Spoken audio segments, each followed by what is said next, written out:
you done now? Oh, Brad, what have you done now? Oh, my God, you're my dreamboat, for sure. Can I get a great Scott? Great Scott! Oh, hello, everybody. Welcome to the one and the only, the Brad Gilmore Show on demand.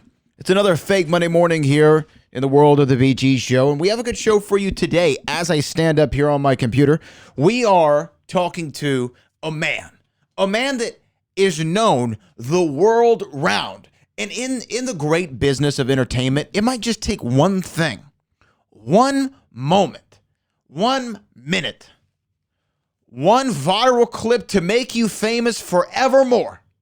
And that is exactly who this man is. This man's name is Larry Thomas.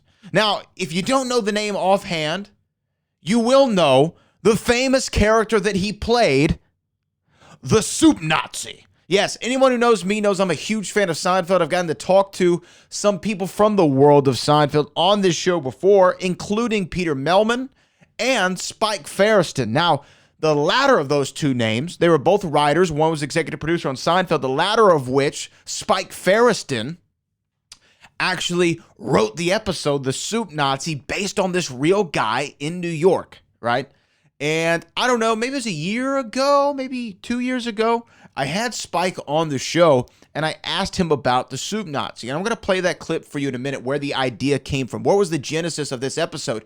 And then I had the opportunity to talk to Larry Thomas, the Soup Nazi. And sometimes you don't know what you're going to get with these interviews. And I got to say, Larry was awesome. But when I saw that I was going to have this opportunity to sit down with him and talk for him for an hour plus about his career, about Seinfeld, about the Soup Nazi, and everything that's come from it, I thought it was destiny. Now, why was it destiny for me to talk to the Soup Nazi? Because just a few weeks prior to this interview being conducted, maybe 3 weeks prior, I had met an actor by the name of Cedric Duplechain. And Cedric's super talented actor. I mean, this guy is the goods, right? And he's been in shows like The Sun with Pierce Brosnan, American Crime. He's been in Dexter, a lot of shows. And so he and I were talking, and I was like, hey, man, what's everything that you've been in? And he sent me a link to like some of his work. And the first acting credit he had was on Seinfeld. And I'm like, wow, that's crazy. It's my favorite show of all time. A lot of people's favorite show of all time. It's Seinfeld. I said, what episode were you in? He said, The Soup Nazi. I said, no way. So when I knew that I was going to talk to Larry Thomas about the episode, The Soup Nazi, I asked Cedric Duplechain if he would be on it with me as my special co-host and talking from experience of being on the show. And it was really cool. It was the first time that he and Larry had spoken since the episode came out. And I believe, what was it, 1995 when The Soup Nazi came out? I think that's right. So for the first time since 1995, let's see, The Soup Nazi episode came out in 1995. Yeah, November 2nd, 1995. So this is the first time, right, in 25 years, these two guys have spoken since that filming that week of that episode. Isn't that crazy? Isn't that crazy? And we brought them together where? On the Brad Gilmore Show on demand. But what I actually want to do is I'm going to get into the interview with Larry Thomas and Cedric Duplechain, who is my special guest co-host for this episode. It's a really fun interview, but I wanted to refresh everyone's memory. And I wanted to play a segment from my interview with Spike Feresten, where he told the story of where he got the idea for this episode, The Soup Nazi, and working with Larry David and Jerry Seinfeld, that is, on this episode. So here it is, Spike Feresten on the Brad Gilmore Show on demand, and then we will get right into it. My interview with Larry Thomas with special guest co-host Cedric Duplechain, talking all things Seinfeld and the Soup Nazi. Oh, Brad, what have you done now? There was no inspiration. It really happened. There was a real guy in 55th and 8th in New York, and we used to get lunch there when I was a writer at Letterman. We being the Letterman writers. And did he have like the actual, like you have to follow these steps in order to order my soup? Exactly like it is in the episode. That's wild. Except there's one difference. The cashier girl, there was no cashier girl. It was all Al Yagana, the soup guy. He would take your order. He would then take your money and then pull back your soup if he didn't want you to sell it to you. Did you ever have your soup revoked from him? Did he ever take it back from you? Yes. Dave Hansen, one of the Letterman writers, took me there and said I had to order my soup a certain way, and I was just laughing at him, going, "What the hell is wrong with you?" Sorry. No, you're fine. And he said, I said, he goes, "You got to do it, or you're not going to get soup." And I go, "I'm pretty confident I know how to order soup at this point in my life." Yeah, and he took me. I gave him the money. I started talking to him, and I was laughing and being casual, and he didn't let me order soup. He said, "Get out, get away, no soup for you." And I went, "Wow, what's happening here?" And did it dawn on you? Oh, I guess you weren't at Seinfeld at that time, so I guess it just came to you later on when you were writing. You're like, "Hey, I remember ordering soup that one time. This might be an episode." I was in my very first pitch session to Larry and Jerry when I first got hired. I was doing okay. I wasn't batting very well in the stories I pitched. And after the pitch was over, they were like, "Yeah, there's some good stuff here, some not. And nothing else happened in New York." And I told that story. And Larry started laughing hysterically. He goes, "The soup Nazi? Well, there's your first episode." And then they kicked me out of their office, and I couldn't have been more confused. I didn't really understand how that was an episode, but there you go. Yeah, there it is. I have to ask, so Larry and Jerry as a team, I mean, could there have really been the Seinfeld as we know it without both of them? Were they just like the perfect answer to each other? Yeah, absolutely. When they wrote together, it was Jerry and George, and they balanced each other out just wonderfully. And you can see it now with the stuff they do, excuse me, after the fact. You know, when you see Larry do Curb, you see Larry David without the buffer of Jerry Seinfeld, or without that governor, maybe. You see very pure Larry David and George. And then you see the opposite when you see Jerry do stand-up these days. It's very pure Jerry. But when they're together, they balance each other out in a way that became that show. Oh, Brad, what have you done now? And he joins us right now to talk about his new line of masks from Boomer Naturals. You can get him right now on boomernaturals.com. He is the incomparable. You might know him as the Soup Nazi, but we call him Larry Thomas. Larry, how are you doing today? I'm good, man. Thanks. You doing good? Yeah, you know what? We can't complain down here in good old Houston, Texas. But let's talk about it, man. Let's get right into it. The mask. You were holding it up right before we went live. No mask, no soup. Look at it. It's a beautiful piece of material there. You see it. There it is. How did this come about with you and Boomer Naturals, and where did the idea come from to do a signature line of face covers? Well, you know, I do a lot of cameos. And somewhere that, you know, it's interesting because it became a pandemic-proof job. In fact, it became bigger because of the pandemic. You know, buying a cameo for somebody is like, you know, easier than going shopping or whatever. But after a while, you know, I started noticing that a lot of people are walking around my neighborhood without masks on. And it's kind of bugging me because here in California, it's getting worse. You know, it's not getting better. And so at one point, I started to say in some of my cameos, you know, the ordering procedure, step 6 feet to the left, wearing your mask, no soup. And I have a friend that's a trademark attorney. And we were talking a couple of years ago about a guy that trademarked No Soup for You because it had never been trademarked, but he didn't really have a right to trademark it. He kind of was working with a soup company that were attempting to package the soups of Al Yagane, the guy that I sort of portrayed more or less. But, you know, Warner Brothers owns Castle Rock, and Castle Rock owned the script, and the script was copyrighted. And so it was kind of a weird little slippery thing this guy did. And so I called my friend and I said, I just came up with a phrase and I better trademark it before some complete stranger decides to trademark it and leave me out of it. So we trademarked No Mask, No Soup. And I did a little PSA for myself and put it on my Facebook page. And one of the execs from Boomer Naturals, I had met her before. And she just saw it. She messaged me and she said, how would you like to put that into practice? And, we make masks. And I said, I would love it. So they kicked around a few designs. I gave them, license and permission to use my my photo that I own, which was another idea of Castle Rock. They way back when their legal department said, go out, suit up as the Soup Nazi, take your own photograph, copyright it, and own it. And then you can't bother us, we can't bother you. And really nice of them to suggest that to me.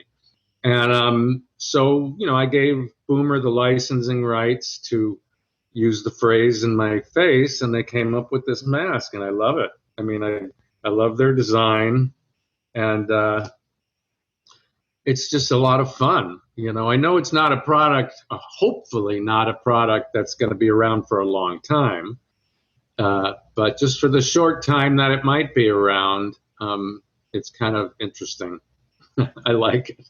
No, and they look great. And I was talking to Suzanne over there at Boomer Naturals, and she said that as soon as they launched, through the roof with sales. I mean, they were selling them like crazy over there. So I know it's a good product that a lot of people are gravitating toward right now. And then you got to become the Soup Nazi again on camera, working with a Donald Trump impersonator who the Trump refuses to wear the mask, and you kick him out of the soup stand. How much fun was that? That was a ball. I mean, first of all, my feelings about Trump are pretty strong. And so the fact that I would get to kick him out, as soon as she told me that was the idea they were working on, I said, I'm in. And then it was so much fun to shoot because John Domenico, the Trump impersonator, he's great. I mean, he has him down. Yeah. And Michaela Gordon, who played Melania, she was great. I mean, so it was just a lot of fun working with, really talented people, and getting to kind of recreate the character is always fun, people don't realize this, but what I really got to do in 1995 was 6 minutes, and then about a half a minute to a minute in the finale. So there's really only about 7 minutes of the Soup Nazi, and so every time I get to play it again, it's sort of like, fleshing out a character you would like to play more of as an actor. Like I would have loved to do him to be a series character. And so I always have fun playing him again. And so it was fun doing it. And, the commercial has two endings. Right. In one, Trump gets his soup, and in one, he doesn't.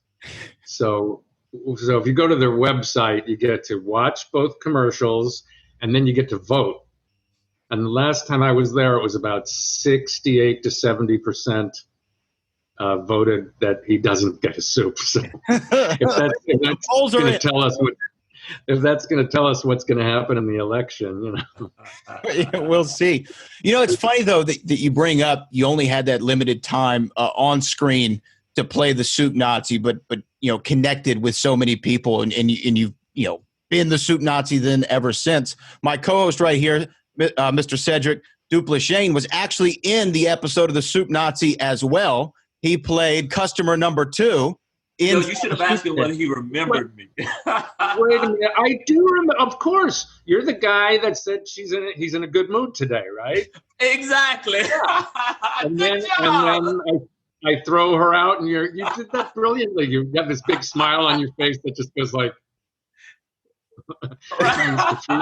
You did that great. Thank you. Didn't have a beard, so I didn't recognize you at first.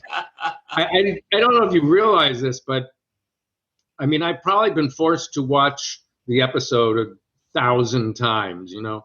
Not that I wouldn't watch any episode of Seinfeld over and over again, because I'm a big fan of the show, but my episode is the one I don't really want to keep seeing, you know, because all I really notice these days is like, where did all that hair go?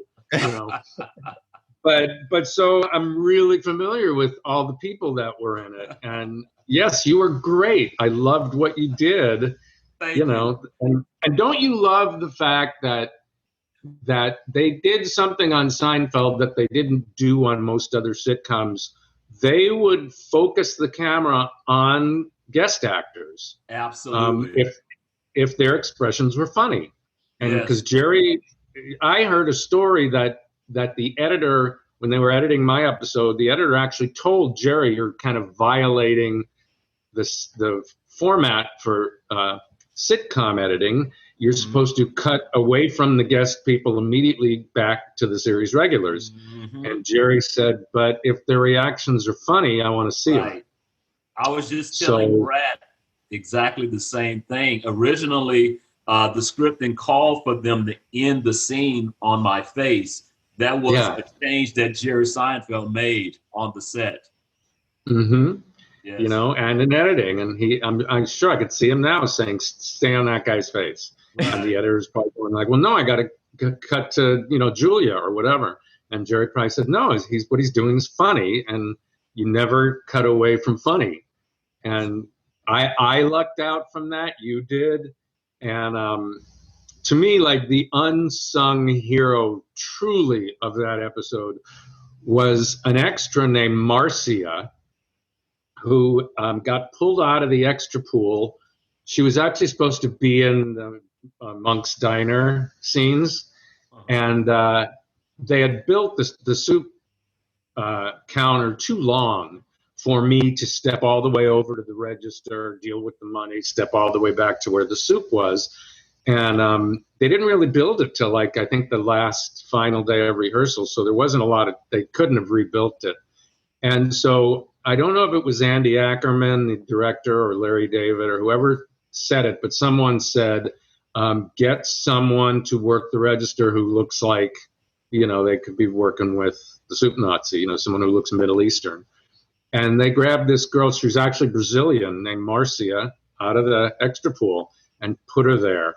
And she was so amazing. I mean, that, the timing when she hands George the money and takes the bag away, got the biggest laugh in the episode. And years and years later, in 2012, I'm working with Jerry on this Acura spot, Super Bowl spot. And we had some downtime, and he goes, man, there's something I always wanted to ask you. And I said, what? And he goes, who was the girl working the cash register? And I went, oh, her name was Marcia. She was from Brazil. I don't know her last name, but she was an extra on your show. And he goes, an extra? Well, wait a minute, she was brilliant. And I said, yeah. And he goes, well, that explains it, because I've been racking my brains trying to remember her audition. Because I remember, like, everybody's audition. And I said, no, you didn't cast her. You didn't audition her. She just came in. And he goes, my God, her timing was amazing. And I said, I'm really jazzed to hear you say that after all these years, because I've always gotten, comments. I'm like, who was she? Who was she? She was great. And unfortunately for her, it kind of hurt her because they couldn't put her back, as an extra in the diner because she was so recognizable. Yeah. In fact, a lot of people used to call her, when I'd meet people at autograph shows and stuff, they would call her the Soup Nazi's wife. Cedric, I know you had some questions for Larry. No, Larry, I have a question. Larger than life characters can be both a blessing and a curse. Has this character on Seinfeld been in any way a curse for you in the industry? If it has, I would be the last one to know, because actors are always the last ones to know anything. Nobody tells us anything. I always joke with people that for an actor, there's there's two answers in Hollywood: yes or ignore. Exactly. No is not one of them. They don't tell you no. They don't tell you why. If you don't ever hear from them again, it means it wasn't yes. And so I probably, first of all, the blessing part of it was I wasn't auditioning for big TV and stuff. I mean, I'd done about 18 years of beg, borrow, and steal theater around LA, but I couldn't really get into that game of getting called in for big TV shows and stuff. And because of Seinfeld, I suddenly, I got a good agent and I started going out on lots of auditions. But, I'll never really know why I didn't get some of them. Like I remember once I auditioned for Cold Case, and the director, who was also an actor, it was a dramatic role. And as soon as I walked in the room, he started laughing. So I had a feeling that maybe it screwed me up on that one.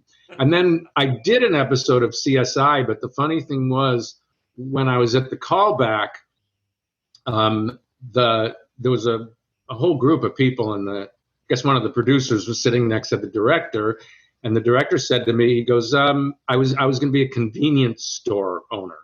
And he said, I'd probably do a Middle Eastern accent. And the producer elbowed him, and he goes, did you look at his resume? And the director said, no, why? And he goes, look at his resume. And he goes, oh, geez, you were the soup Nazi. And I said, yeah. And he goes, well, okay, don't do the Middle Eastern accent, then do something else. Do Russian, which, I ended up doing Russian and getting cast, and then getting the oddest direction I've ever had in my life on the set when we went to shoot it, which was, instead of using the Russian accent, try to talk as if your parents speak with a Russian accent, but you don't. And it was like, and go, So I always, whenever, I show that scene to one of my friends, I go, did I do it? And they go, well, yeah, it does sound like, you don't sound quite like you're speaking, with an American accent, but you can't really tell. But anyway, so I never know if I didn't get things because of the soup Nazi, or if, just that's what would have been my career anyway. Like I'm pretty sure I don't audition well. I kind of come up with a very specific idea and I go in there and I do it. And in the case of the soup Nazi, Jerry laughed his head off for 6 straight scenes. And in fact, I had only read the first 3 in the first audition. So here I'm reading and I get to scene number 4 and realize, oh my God, I've never seen this. And you don't really want to go ice cold, but Jerry was laughing so hard I decided to just continue. So I read the last 3 scenes just ice cold off the paper. Right. And then Jerry actually said to me, he goes, man, it was really funny, but he goes, I don't understand why he's quite so mean. So he goes, could you do it again? And maybe, make him a little nicer at times. And I remember trying to do that, but it was like 6 scenes of silence. Nobody, not even him, laughed at anything. Yes. And I thought that was going to screw me out of it. But when they cast me and we went to work that day, I went on the set and Jerry just came over and he goes, you know what, man, forget about the direction I gave you. Just do what you did when you came in. For some reason, the meaner, the funnier. So I think with me, sometimes I make choices that certain directors or producers don't quite get. And so I don't get the part. But when you get a guy like Jerry who's into whatever he finds funny, whether he understands it or not, whether it's his idea or not, I guess I lucked out. So in short, I just don't know if there's any curse part of it, but the blessing part of it just goes on and on and on, I mean, I didn't know as an actor if I was ever going to make a living. I was, like I said, the first 18 years I was working full time and doing theater at night. And then even with the soup Nazi for the next 8 years, I still kept my full-time job. And then I think it was around 2003, I started to get offered oddball things like autograph shows, certain personal appearances for corporations and stuff. And my best friend, who's an actor, just said, Larry, it's time to take a leap of faith and quit your job and see what happens. And so I did. And the space got filled in by all these kind of appearances and stuff. So I ended up doing much more like live stuff than new roles on TV and stuff, even though I did get to do about, another like 50 TV things and stuff, which was great. And funny films like Austin Powers and whatever. So where I sit right now, I have a 92-year-old mother in a board and care, and her Social Security only pays for half of it. And I'm able to pay for the other half. Nice. And pretty much solely through doing cameos and, until the pandemic, I used to travel a lot. Like every summer I would do about 6 or 7 minor league baseball games, which were always fun, except for the really scary part of throwing the pitch. You don't want to be that guy who ends up on YouTube just throwing it into the stands. Well, the funny thing about it is the very first time I got asked to do it was for the Cubs. And I wasn't appearing or anything, but a friend of mine had a skybox there and he talked them into it. So I went there and I'd never actually thrown a hardball pitch before. So I didn't play baseball. I always tell the general managers of the minor league teams, actors are actors because they couldn't play baseball. Right. And my friend taught me the form of like how to throw an overhand hardball pitch, but we didn't do the distance for some strange reason. He didn't think it was important, and I didn't know what the distance was. So when I stood 60 feet away on that mound, it was like vertigo. I mean, it was like, oh my God. So I just threw it as hard as I could, and it went over the catcher's head.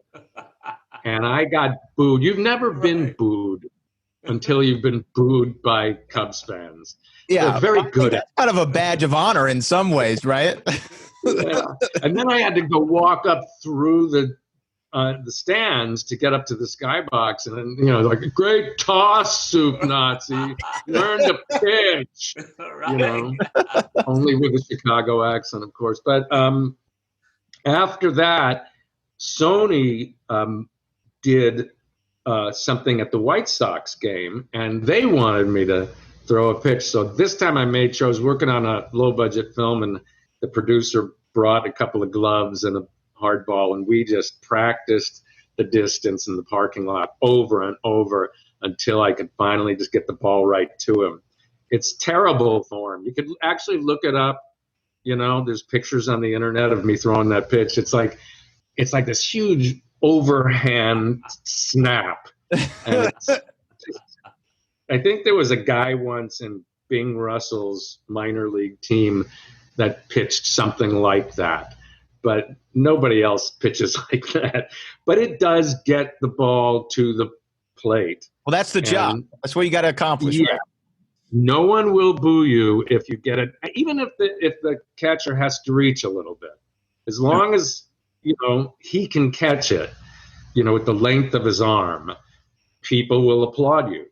And that's always the challenge with the minor league teams, is like that one moment. And then when that moment's over, it's like, whew, the rest of the night flies by, But anyway, so this summer I couldn't travel. They canceled baseball and everything. And I was able to keep things supported from cameos.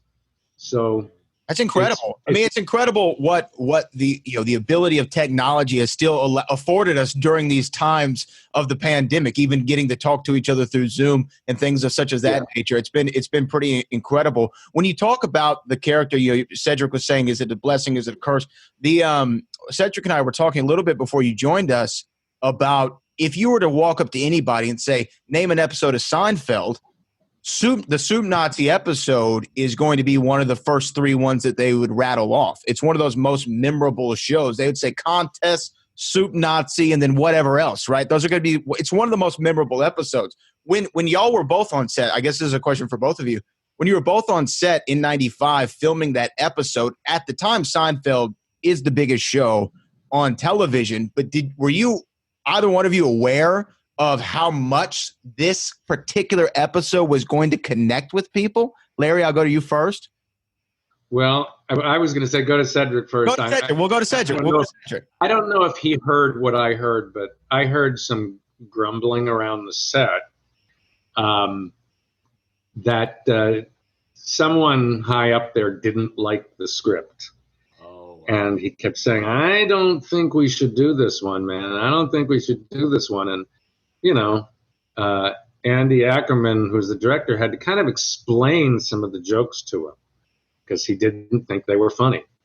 And I heard it. Unfortunately, it's really funny because show night I came and I said, so where's my costume? And the costume lady said, it's in your trailer. And I went, I have a trailer?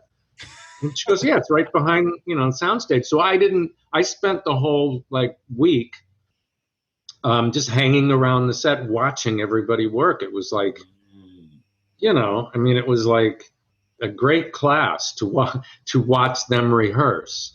And I couldn't take my eyes off it. So I don't know, Cedric, if you met Tom Barry when you were working on it. Just the director and Jerry Seinfeld. Okay, well, Tom Barry played Elaine's building superintendent that wouldn't let her move the armoire in. Right. And then later he was one of the regulars on Cold Case and played Michael Jordan's father in Space Jam. Okay.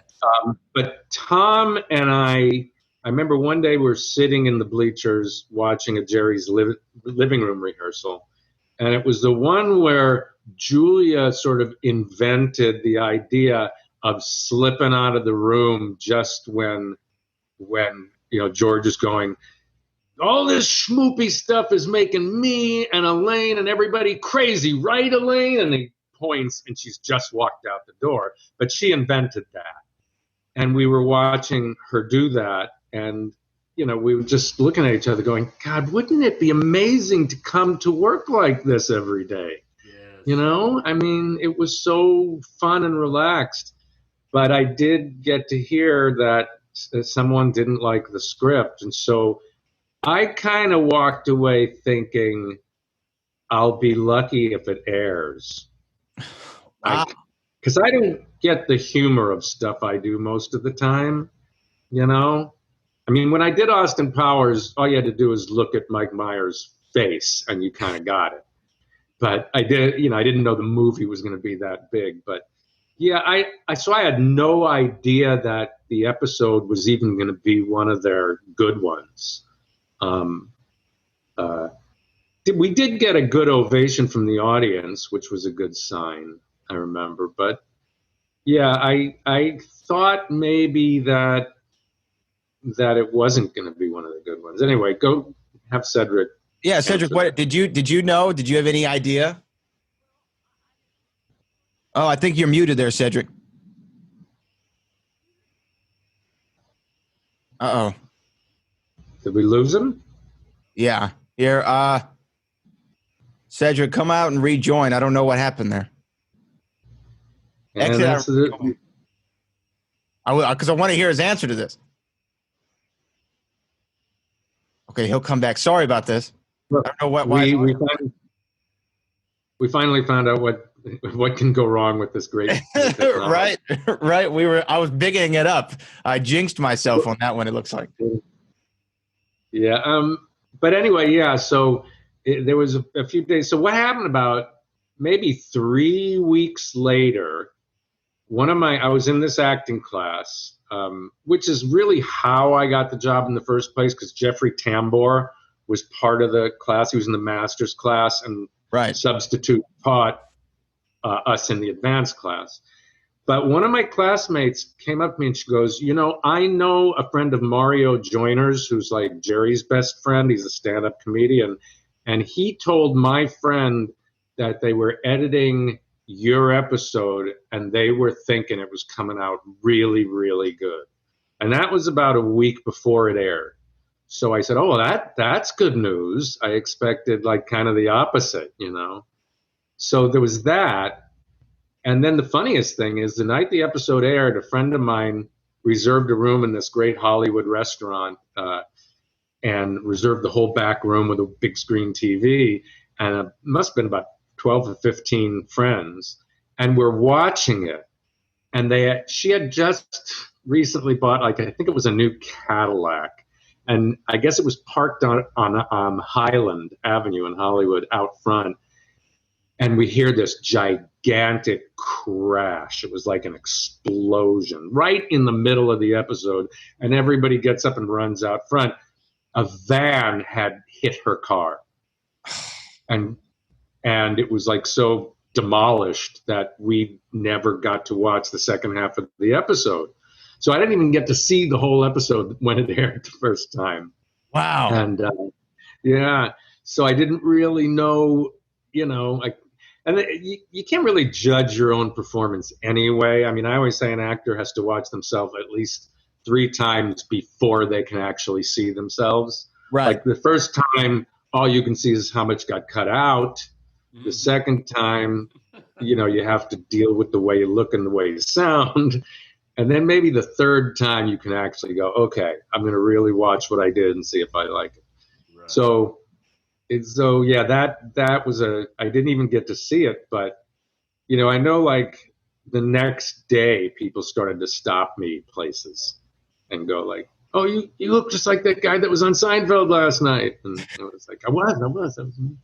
So little by little, I was to start learning that it was a hit. And, Seinfeld was still on the air for 2 more years, right? So 3 more years. And, time has changed a lot of things too. I mean, I don't know if it was everybody's like second favorite episode way back then, but now whenever they hold polls and stuff, it usually comes in like number 2 behind the contest.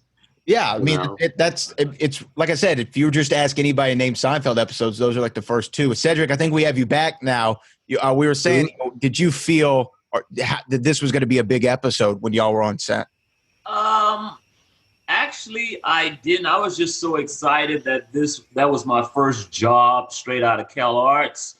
I didn't feel the same way a few of the people on the set felt. I thought the show was funny, just based on the reactions alone. It was funny to me. You know what I thought was so hilarious were the Armoire Thieves, because Yul Vasquez, who played the Cuban one, it was just written that they were both gay, but it wasn't written that he had this like lisping Cuban accent. Uh-huh. So he threw that in, because Yul Vasquez almost like 100% plays, Hispanic characters. Uh-huh. And I thought he was like going to steal the show, because every time he talked, I would laugh. And although show night, they had to show a tape of them, because they didn't actually go out to the New York street on show night, to shoot. So they had pre-shot them. But without a doubt, I thought that guy was going to just steal the show. I mean, they did get to come back 2 more times. Yeah, they're in the Charity Walk and a couple other ones, I think. And the Puerto Rican Day Parade, I think. Yeah. Mm-hmm. But I got to tell you, not too long after the episode aired, Spike Feresten, who wrote it, had a party, and he invited me, and I went there. And he had been telling me that he wanted to write more Soup Nazi, but they just didn't want him to. And it was kind of making me really depressed. But I saw Yul Vasquez and John Paragon there that had played the Armoire Thieves. And I went up to them and I said something like, yeah, Spike wanted to do more of my character, but they won't let him or whatever. But maybe you guys will get to go back. And they go, oh, we've already been back. We've already filmed another episode. And it was like, no. Yeah. And all I could think of was like, they didn't like me, No. Jerry didn't like me, because that's what an actor's brain does. I mean, there's no other reason that you don't go back unless they just didn't like you. My But question would have Jerry been- seems so giving. And Cedric, I think you were telling me that he was even very giving to you on set, right? Oh, absolutely. Absolutely. Jerry took time to come to me, congratulate me, and let me know that I did an excellent job. And I really appreciated that. Yeah. And he was pretty giving. I mean, just as a guy, because when you think about it, the show's named after him. He created it. He's the star. He's the executive producer. He's the co-writer, all this stuff. But to me, he seemed like he wanted everyone else to be funnier than he was. Right, Larry? Yeah, definitely. He probably preferred that everyone was funnier than him, to tell you the truth, because he, well, first of all, like, he's the only guy that has ever professionally said to me, you know, your idea was better than mine. I've never heard that from a like director or producer. They either, you know, they tell you how they want you to do it, and you have to do it. Yeah. It's funny you mentioned that, Larry, because when you were sharing your story earlier about the audition process, it made me think of something that I've heard countless times over the years. A lot of times the directors, producers, they don't know what they want. And as I listened to your story, you showed them what they needed. That's what I guess so. I guess so. And yeah, you're right when you say that, because that's what everybody will tell you, that they don't really know what they want, and they're waiting for someone to show it to them. Mm-hmm. But also, they probably have an idea in their head, and they're secretly waiting for the person to come in with their idea. Gotcha. But with me, definitely, I learned about 11 years later. I had a conversation with Spike, and I remember that Mark Hirschfeld came out of the casting room, and he told me to go ahead and leave. After my second time reading it, and he said, used the strangest phrase. He said, we're having a conceptual disagreement in there, so go ahead and go home. Now, I got paged by my agent before I got off the lot that I was hired, so they settled their disagreement pretty quickly. But about 11 years later, I asked Spike, I said, what was, the disagreement? And he said, well, they thought you were, they liked you, and of course, the late Richard Libertini was also there at the callback, and he's a genius with foreign characters, and that's like most of his career. And I loved the guy, so I didn't think I had a chance to get it with him being there. But they were also considering Tony Shalhoub, although he wasn't there.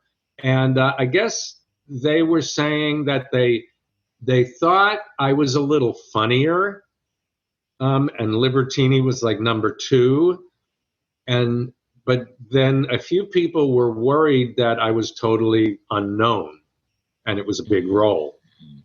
So that was the argument, and Jerry finally let Spike make the decision. He said, "Well, you wrote it. You wrote the character. Which guy is your favorite?" And Spike said, definitely the angry New York guy, because that's closer to the real person I wrote this about. And I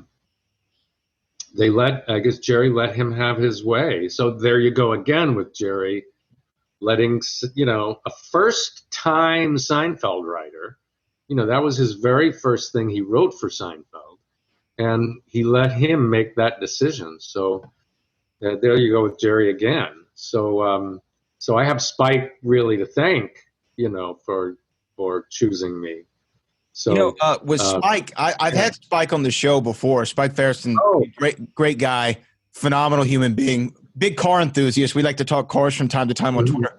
But he was telling me, he had the idea from the actual guy that you've referenced before, and that was the name that they called him on the New York streets. Oh, this guy's just a soup Nazi.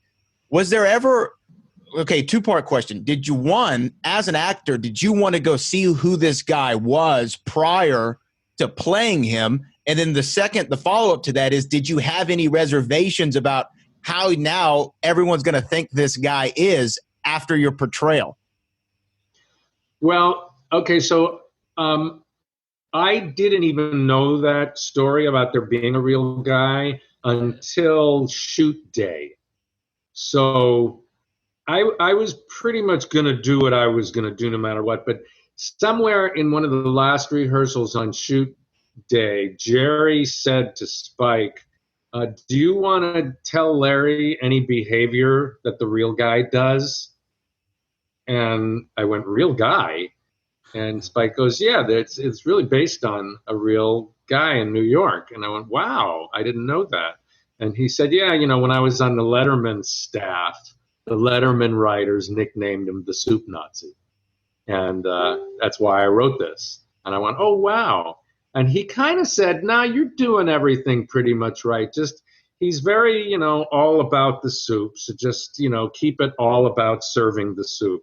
Like, and that was my idea, coincidentally, anyway, because, I was in that acting class. And I remember when I went into the audition, I remember thinking, of Milton and Jeffrey, my acting teachers, that they would probably say to me, remember, this guy, he doesn't want to make a scene. He doesn't want to have a scene with anybody. He just wants to serve the soup.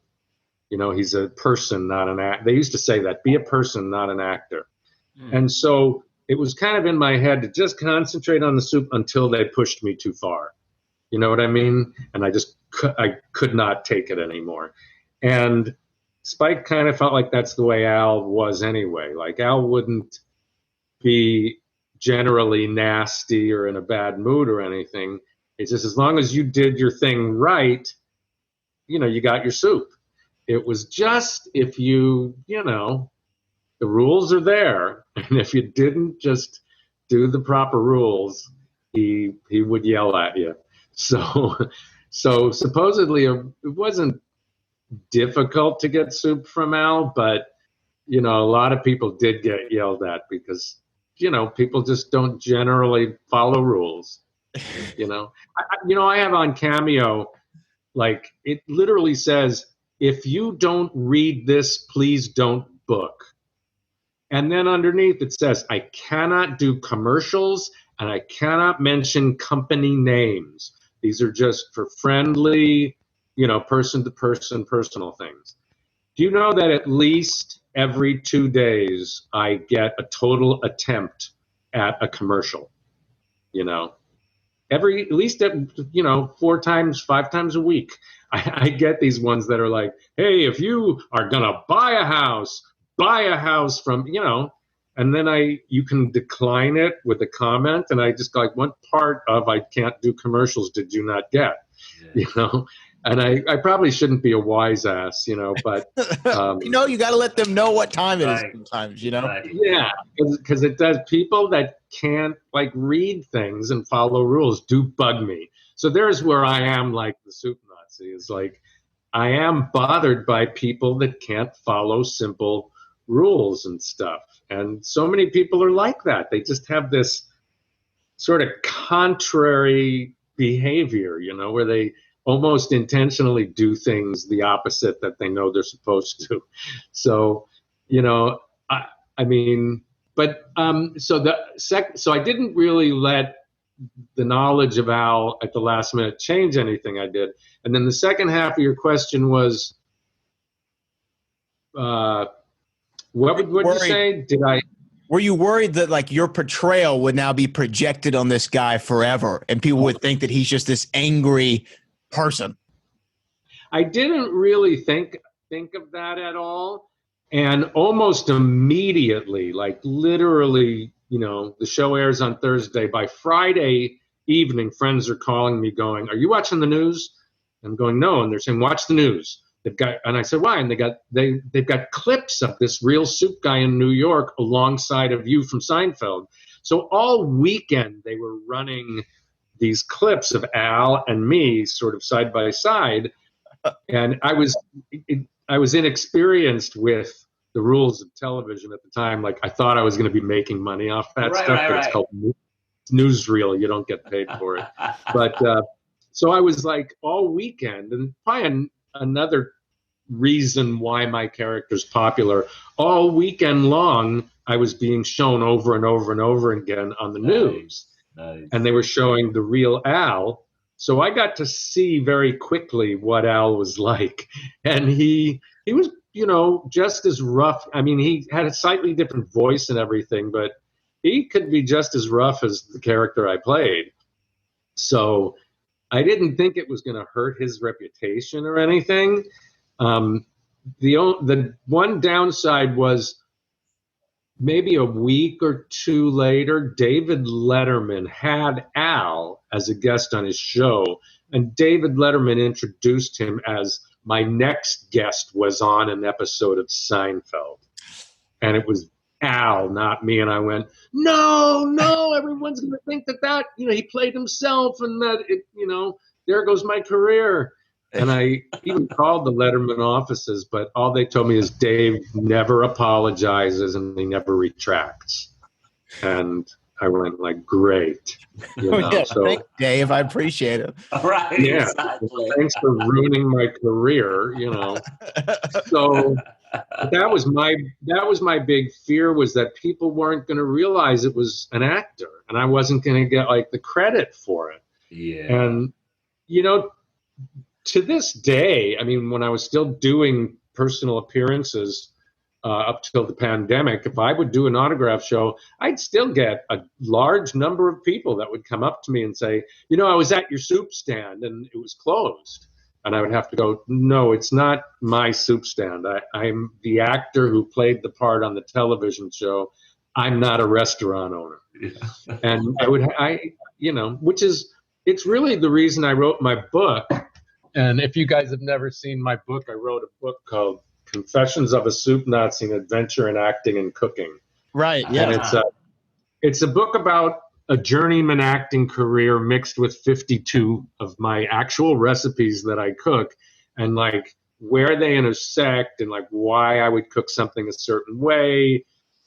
And so it's a book of stories really with recipes. But the reason I wrote it is because my friends who would sometimes accompany me to these autograph shows, they would go, so many people think you're like a professional chef or a restaurant owner. Why don't you capitalize on it and write a cookbook? Absolutely. And I would go like, well, first of all, I've never written down a recipe. I've been cooking most of my life, but I just like, season to taste and whatever. And so I'd have to write everything down and I don't want to do that. And then, I don't cook that many different things to write like a whole book about it. But they really kept, my friends, especially this one friend of mine, she kept bugging me. And she kept going, when are you going to write that book? And then one time I was visiting them. They lived in Pittsburgh, and I was a guest for a few days in their house. And she said, sit down and write something. So I wrote, it's sort of a paragraph, and it's actually the first page. And what I wrote that day was let me, hold on. I think I can remember it, but I wrote, now this is a sort of a chronological story of my cooking and acting life. So if you really can't wait a while for my mulligatawny soup recipe. No, okay, so the first thing I wrote was, this is not so much a cookbook as it is the memoirs of a kid from Brooklyn whose working single mother never learned to cook.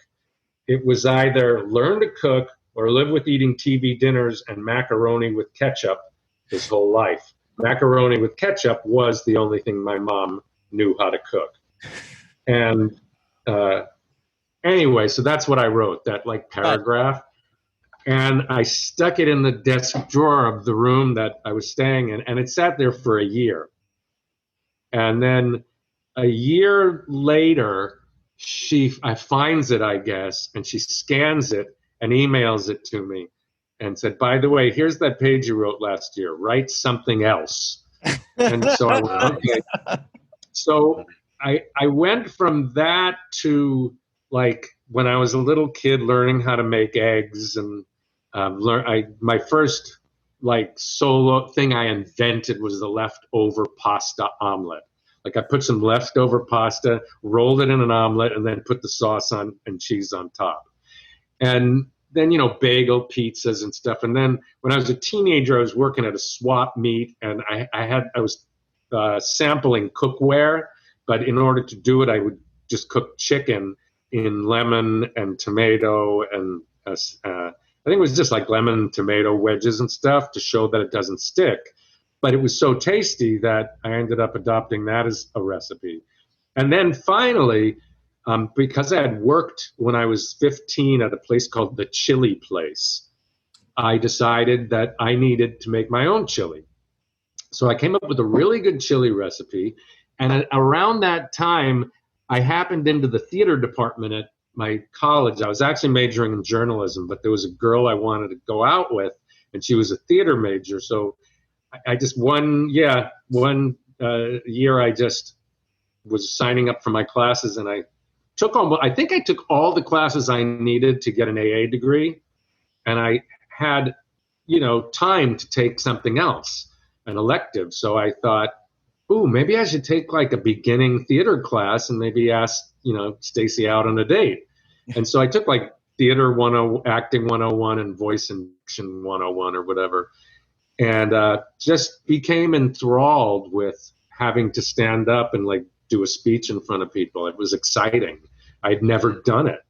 Nice. But shortly thereafter, joining the theater department, there was some function, and I made my chili, and I brought it to the function, and the teachers just fell in love with it.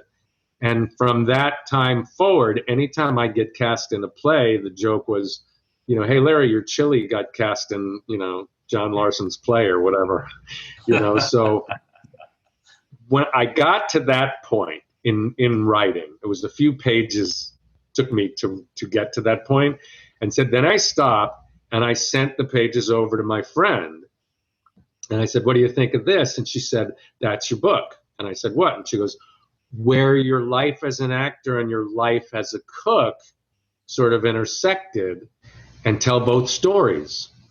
And I went, oh, yeah, that's interesting, because, I have like some actor friends that cook, and sometimes we cook together. And I said, that could actually work, And so that was why I wrote the book, and, how I came up with that format. But it really, it came off the fact that most people think that the soup Nazi on Seinfeld is not an actor, but for some reason they took a chance on hiring a real chef to play, 6 scenes. And I actually said that to a guy once at an autograph show. I try never to be, arch with fans of the show, because I feel like I have a responsibility to Jerry and right. Yeah, his legacy and whatever to treat his fans really well.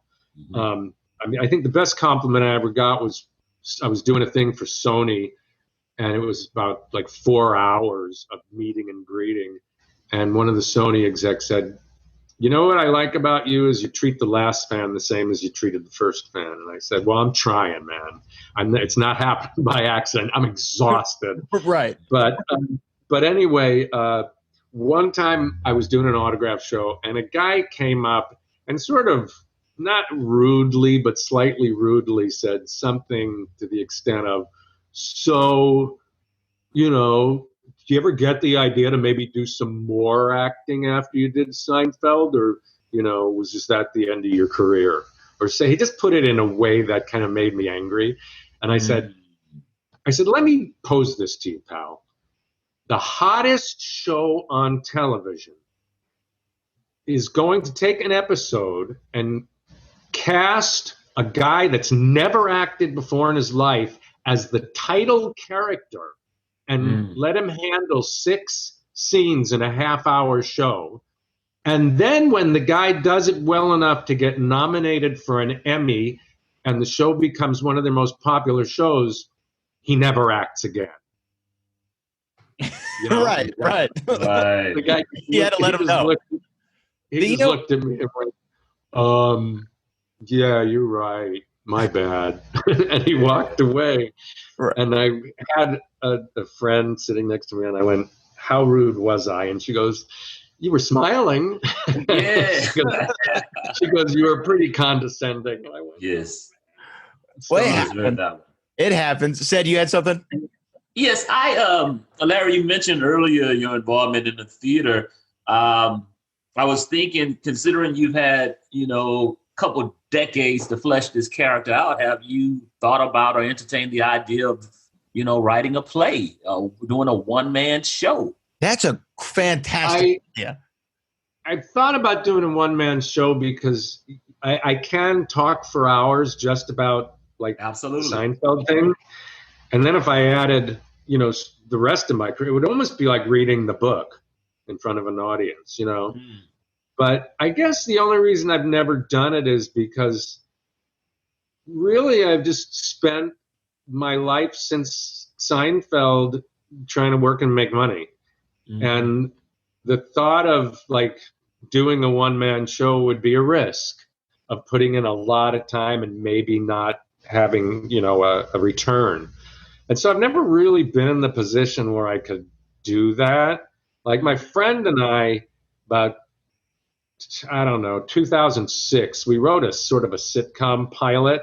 And then in 2016, he became obsessed with the idea of us like hiring actors and filming it.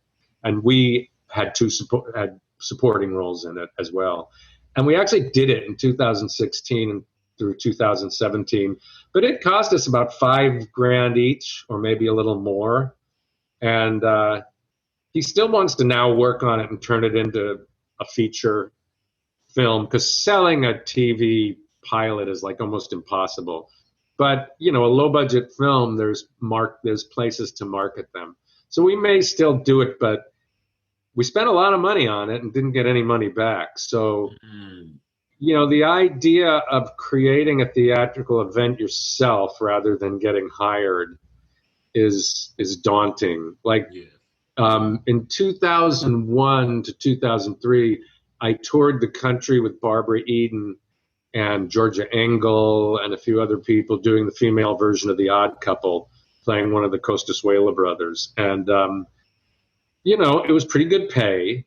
Mm-hmm. And we got to do about 45 cities, and we would take these long breaks, but then this show would sell again to a group of theaters and we'd go out again. Mm-hmm. So it was kind of on and off for about 3 years, and it was a wonderful experience. It's the experience you got into acting to do, right? To be a traveling gypsy actor. Mm-hmm. So right. I got to fulfill that, experience, which was great. Mm-hmm. But we did get paid well for it. So, it was, I was able to mail all that. I was married at the time to an actress, and it was good for her because I was able to send all the money home, and she was able to do more acting work and not have to, work as hard herself. Right. And because she was working on her career too. So, but yeah. I have many times thought of doing a one-man show. I know John O'Hurley does one, and who played Jay Peterman on Seinfeld. Yeah. People listen, yeah. But I think John got set up financially from playing Peterman, because after playing Peterman, he like bought into Jay Peterman, right, and became like co-owner with the real Jay Peterman, who I think maybe was in some financial straits or something. And so I think O'Hurley did like quite well with that. And then it afforded him the opportunity maybe. But I know he did like spam a lot on stage on Broadway. And I was just on a thing with him and Phil Morris the other day, and John was saying how they're thinking of remounting Spam-A-Lot, when theater can get back to work. But I know he does a one-man show. And, it's just very hard. I get a lot of friends that say, will you do a play with me or whatever? And I just go, I can't really afford the rehearsal time and stuff to not be doing something to try to make money, Right. So anyway, That's kind of where that is. I hear that. Well, I mean, you've been more than gracious with your time, Larry. This is my last thing that I want to ask really both of you. So I'm a massive Seinfeld fan. I've seen the episode multiple times, but I haven't seen it since I've known Cedric, and I knew you were coming on the show. So I sat and watched it last night, and there was 2 instances that took place in the soup kitchen that just really popped me and made me laugh. And I just want to know what y'all's favorite. Really, one was Cedric's reaction at the end with the tight face. This thing. And then the other one was, how dare you kiss in my line? For some reason, when you said that, I don't know why. Those were the 2 moments that really got me. Cedric first, I guess, favorite moment from the episode or in the kitchen, and then I want to end it with Larry. That's a good question. I never thought about that. But, I mean, the first thing to come to me is, Julia Louis-Dreyfus scene when she comes to thank the soup Nazi for the boy, and he blasts her. If I knew it was you, yeah. That was fun. If there's a minute, I just have a quick story about that before I tell you what my favorite moment is. This is Larry David. If you're wondering, because he plays this nebbish on Curb, and it's sort of like the way Larry David is socially, but if at work, he's sort of a different guy. He's very almost mathematical. So one time during that speech where I'm yelling at Elaine, I picked up like a cloth and dabbed my head. Like I was so angry I was sweating. And Larry he didn't give me a lot of direction, but he just at one point watched me do that in the rehearsal and went, okay, do everything you're doing, but don't do the thing with the cloth. It's just a little too much. And that's how specific he is. So I just didn't do that one thing. But I think my favorite moment is one that Larry invented and reshot later on after the audience left. After the audience left, he wanted to change 2 things. One thing was when the Spanish guy said, por favor, originally I just yelled, unacceptable. And he wanted me to go, adios, muchacho. And I actually had to act that with Larry because the gentleman that had played the Spanish guy had already been released and left. So I actually had to play that with Larry. So he's actually on the other side of the receiving end of adios, muchacho. But then the other thing he wanted to slightly change was originally when Elaine, went hoo-ah, hoo-ah, I just immediately just yelled, no soup for you, come back 1 year. And the audience liked it enough, but Larry wanted me to go, very good, very good. You know what? What? No soup for you, come back 1 year. And they brought her back down, and now the whole place was empty, So it was kind of just me and her and the crew. And I think, as I remember, he didn't really tell her what I was going to do. He just said, I want to retake this scene.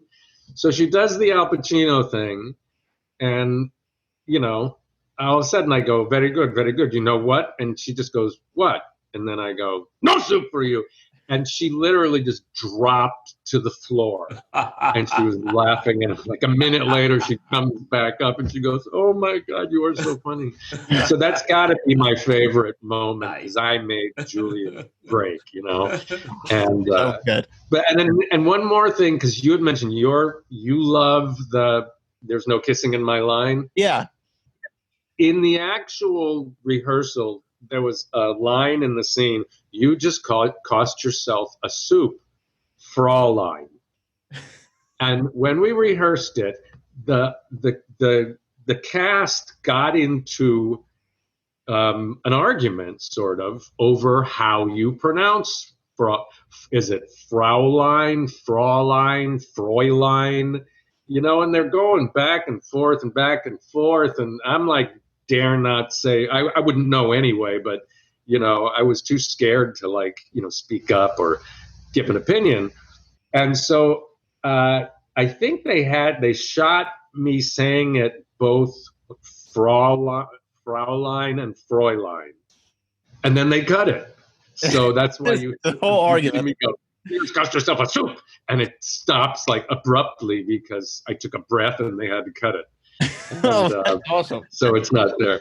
But it just, that was such a funny moment because everything stopped and they're all going like, well, and Heidi Swedberg got in on it because she's German. And it was just like going back and forth. And I'm just going like, here, I'll say it any way you guys want. That is how I'll say it. We're not going to use it anyway. So, what was that cut is so abrupt. That's funny. See, I love hearing stuff like that and knowing small little details of why certain things happen. But again, you've been so generous with your time. I think we could talk for another hour or two. But the masks are available at boomernaturals.com. You can see no mask, no soup there. And there it is right there. Definitely go ahead and get it. And you can book Larry on Cameo as well and get his book. It's available on Amazon. I'm going to go order my copy as soon as we get off. I'd love to read through that and cook some of the recipes. So, Larry, I appreciate it so much. I said the recipes are good. I do get a lot of requests from my friends to make some of their favorites, whether it's the turkey goulash or the split pea or the mulligatawny. A lot of people love my mulligatawny recipe, and I made it specifically because of Seinfeld. I felt I had to. Yes. But it took a whole weekend of trial by error because mulligatawny is one soup that is not made the same way twice anywhere. It could be a cream milk, coconut milk base. It could be a chicken stock. It could be vegetarian. Al puts like pistachios and stuff in his, and I don't. But I did come up with what I think is a real winner on the mulligatawny. So give it a shot. It's not difficult. We're definitely going to do it. And I'm glad that after all these years, Cedric and Larry, y'all got to see one another again. Yeah, it's really good to see you, Cedric. I've always thought you did that so wonderfully. And, and people have commented to me about you. A lot of people, because I get to meet, like in an autograph show, I'll meet like 100 Seinfeld fans of the episode. Wow. And I've heard a lot of times, I love the guy that, his smile turns to fear after you yell at him. Excellent. So you get a lot of good comments on me. Anson Williams once answered a question for me. He was sitting next to me and someone said, so why do you think, your guest spot on Seinfeld is so popular? And before I could even open my mouth, Anson Williams goes, 32 million viewers. And I went, what he said. Yeah, that about sums it up. So you got to think about that, Cedric, that you've probably been seen by a lot more people than you know. Right. Like one time it aired, there were like 32 million people. And then I heard on the first re-airing, which was in February, it beat ER in the ratings, which Seinfeld had never done. Wow. And there were like 33 million or something. So many, many millions of people have seen you do that. Wow. More than you think. And did it The excellent. pleasure was all mine. The pleasure was all mine, Larry. Appreciate you. Yeah. Yes. All right. Well, mind that you were there sure enhanced it. Thank you. Thank you. So thanks, you guys. It's been a pleasure. Oh, Brad, what have you done now?